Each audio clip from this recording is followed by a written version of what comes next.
अगर तुम एक कहानी सुनोगे तो। कौन सी कहानी माँ? जल्दी बोलो ना, जल्दी।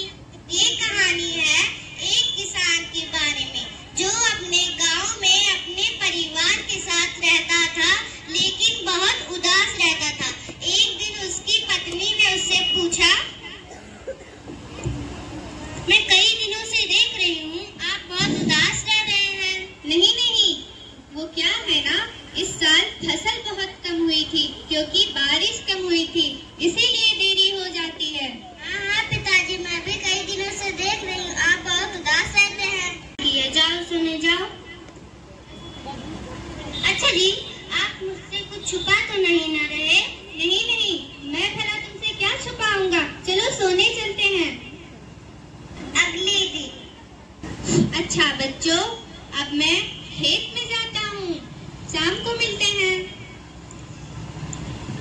पिताजी, स्कूल की फीस भी भर देना और चिंकी दीदी से भी किताबें भी ले आना। अच्छा बच्चों, ठीक है, मैं लेकर आऊंगा, लेकिन शाम को मिलते हैं। अब मैं खेत में जाता हूँ। मुझे ऐसा क्यों लग रहा है कि वो मुझसे कुछ छुपा रहे हैं। जरूर कुछ बात है। जब किसान खेत में जाता है तभी उसे एक जमींदार मिलने आता है। श्रीमान जी, कैसे हैं आप? मैं ठीक हूँ, आप कैसे हैं? मैं भी बढ़िया। मेरे पैसे कब लौटाओगे? कौन से पैसे? कैसे पैसे? जो आपने लिए थे, आपने अपने खेत के लिए लिए थे। आपकी अकल घाट चढ़ने गई है क्या, जो आपने अपने खेत के लिए लिए थे? कौन से पैसे? आपके 25,000। 25,000? इतनी बड़ी रकम? मैं कभी ऐसे पैसे लेता नहीं। आपकी अकल घाट चढ़ने गई है क्या, जो आपने अपने खेत के लिए लिए थे? अच्छा, वो पैसे, वो तो मैं तुम्हें परसों तक दे दूंगी। परसों करते 3 बरस हो गए। मेरे पैसे कब लौटाओगे? मैं सच कहती हूँ, परसों तक पैसे मैं तुम्हें दे दूंगा। परसों तुम्हारे पैसे मिल जाने चाहिए, वरना तुम्हारे परिवार को सड़क पर सोना पड़ेगा। नहीं, मेरे परिवार को कुछ मत करना। हम कहाँ जाएंगे? परसों तक तुम्हें मैं पैसे जरूर दे दूंगी। परसों तक पैसे मिल जाने चाहिए, वरना मैं परसों तक पैसे लाऊंगा कहाँ से? इतनी बड़ी रकम 25,000। ओहो। देखो बच्चों, मैं तुम्हारे लिए कुछ लाया हूँ और तुम्हारे पैसों का भी इंतजाम कर लिया हूँ। बच्चों, ये देखो, चिंकी दीदी से भी पुरानी किताबें आ गई। बच्चों, एक बात ध्यान से सुनना, कभी भी बुरी रास्ते पे मत जाना, हमेशा सत्य के रास्ते पे चलना। कभी भी बुरी चीजों से और बुरे कर्म कभी मत करना। बच्चों, हमेशा सत्य के रास्ते पे चलना और पढ़ लिख कर अपने माँ का नाम रोशन करना। पिताजी, जाओ बच्चों, सोने जाओ।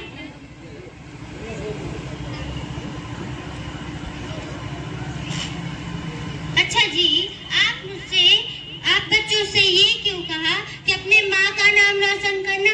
आपने ये क्यों नहीं कहा कि अपने पिता का नाम रोशन करना?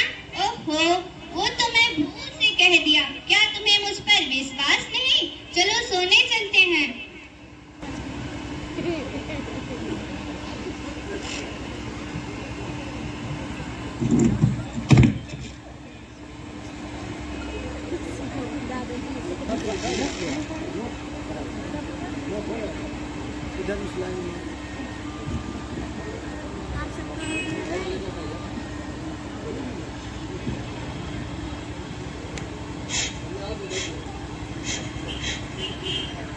जब सुबह होती है तो उन्हें क्या देखना मिला?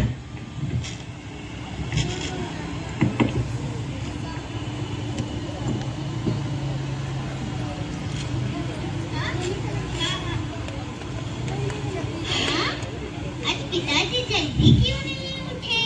इसका वक्त भी हो चुका है। हाँ, चलो देखते हैं।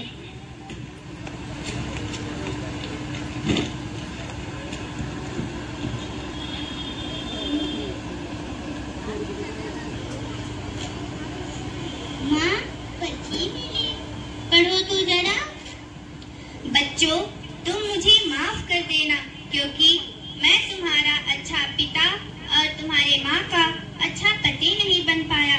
तुम्हारे जिंदगी के गाड़ी में जो 4 पहिए लगे थे, समझो एक पहिया मैंने तोड़ दिया। ओहो, मैंने जानबूझकर नहीं किया। वो पहिया तोड़ने का कारण, इस जिंदगी से चले जाने का कारण मैं तुम्हें बताना नहीं चाहता। बस इतना कहूँगा कि कुछ दिन बाद मीनाक्षी दीदी आएंगी और अपना घर कब्जे में ले लेंगी। तो तुम चिंता मत करना। अलमारी में तकिए के नीचे कुछ 300-400 रुपए रखे हैं और हमारे गांव में एक छोटी सी कुटिया है। तुम अपना बाकी का जीवन उसी में बिताना। वहाँ के सरकारी विद्यालय में विद्या प्राप्त कर पढ़ना और शिक्षित बनना। मुझे सिर्फ खेद इस बात का है कि मैं तुम्हें एसएसपी होते हुए देख नहीं पाऊंगा। बच्चों, मुझे माफ कर देना। मैं तुम्हारा अच्छा पिता नहीं बन पाया और तुम्हारे माँ का अच्छा पति नहीं बन पाया। और हमेशा अपनी माँ का ख्याल रखना। धन्यवाद।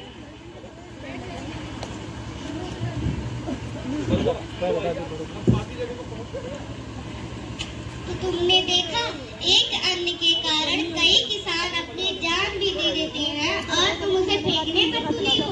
तो गाइस देखा ना आपने स्टोरी, कितना अच्छा था ना किसान का। तो गाइस ये था फार्मर्स डे, तो उसके लिए ये प्रोग्राम हुआ था।